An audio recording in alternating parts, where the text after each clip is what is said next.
Toby. Hope you're having a great day today. Here's your video lesson. Let's see here. 2 or 3 things I want to talk about. I'll talk about those 2 or 3 things, and as usual, if you want me to look at anything or have questions, feel free to shoot that on over, and I'll do my best to answer. Let's get to it. So great job. I just had a chance to review your video for Rebel Rebel. Awesome. Sounds great. That B minor chord's looking like it's getting a lot easier to play. Like I said, that's the current project that we're in, is doing those bar chords, going from these open chords into these bar chord shapes. Once you can do those smoothly, it just takes time. Once you can do those smoothly, the kind of the floodgates open up in terms of like those next level songs that you can do. I'm going to talk about those first. So the first thing we're talking about here is a B minor bar chord. So you were doing this shape right here in Rebel Rebel, right, going from D and then turning the hand going horizontal and down. That was like in the song, you did pretty good on that. So the next step is what's called a bar chord. So in the song before, we kind of just did strings 5, 4, 3, 2. We didn't worry about anything else. What we're going to do now is we're going to take this shape, right? And you're going to simply just kind of lean your arm back a little bit, kind of roll your arm back just a little bit toward. Imagine that you're taking your elbow and putting it towards the back wall, here like this. And you're going to lean that first finger down, and you're going to get that first string to ring out. So I'm using my first finger as a bar across strings 5, 4, 3, 2, and 1. Alright? Now it does take a little practice. You're going to hear a lot of this in the beginning, which is why I added on there a strengthening drill. Bar chords, so let me preface this a little bit by saying that don't do this exercise a ton.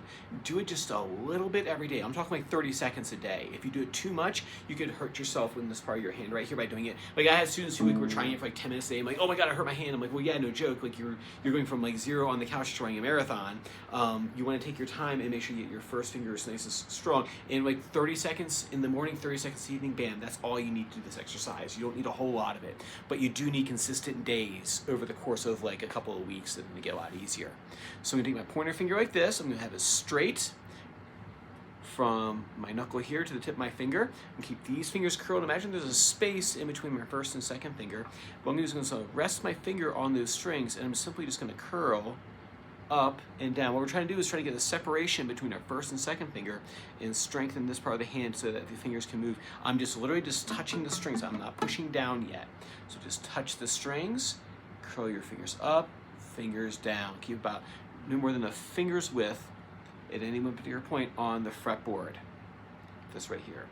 So your first finger, notice where my thumb is. If your thumb is too high, you're gonna have a hard time getting your first finger straightened out. So you can actually just put your thumb too high and first finger in there, and when you lower your thumb, you'll find that sweet spot where the first finger locks out and your thumb is roughly right about there, maybe just a touch lower, but it'll be like that. Curl your finger down, curl your finger up. Curl down. Like I said, don't press down yet, just simply just touch the strings, curl your fingers, just get that motion happening first, okay?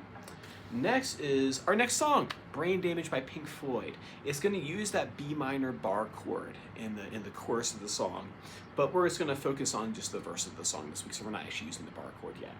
So for this one, with Pink Floyd and Dark Side of the Moon, I played the whole album at one weekend. It was like last year or something like that. I sat down and just learned the whole thing cover to cover. It's an incredibly awesome album. There's a common thread that goes through the whole thing that I can't talk about yet, but it's a really neat concept, and it's the reason why it's a concept. I mean, it's a cool concept album, right? If you're not aware, they're releasing Pink Floyd live at Pompeii tomorrow. I think it's the release date of the Blu-ray, and so it's like Pink Floyd's still making money and putting out albums. So anyway, so we have the pick pattern. Oh, sorry. The other thing, the reason why I got the album is that if you listen to it, there's like 15 guitars happening at the same time. They overdubbed everything. So there's like, this is just one particular part, kind of like a representation of like the whole album, or sorry, of that particular song. And it does this. So we have a pick pattern. I'm going to take a pick here on this, and I'm going to use strum on the top 4 strings. Pick, pick, pick. That's the strum for every single one of these chords. Even if you're fretting lower stuff, you know, you still play just those top 4 strings. Every single chord in this, what I'm going to show you in this next part, is just the top 4 strings, and like not all 6. Okay.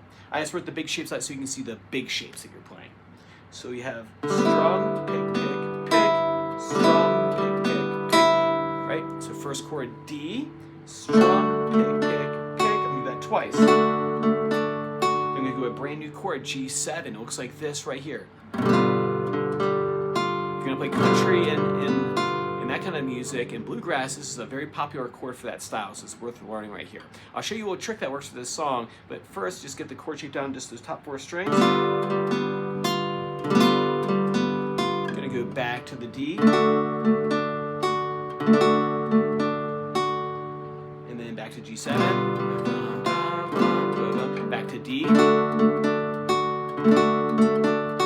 That D shape, just as you move it up 2 frets, it's called E/D. This is a very important concept. We'll talk about this later. Go to A7. It's tabbed out for you right there.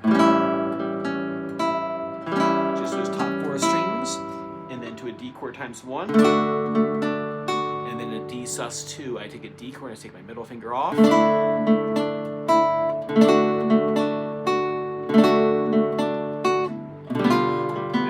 Brain damage. Cool, man. So that's the first part of it. Just get the chords on your fingers.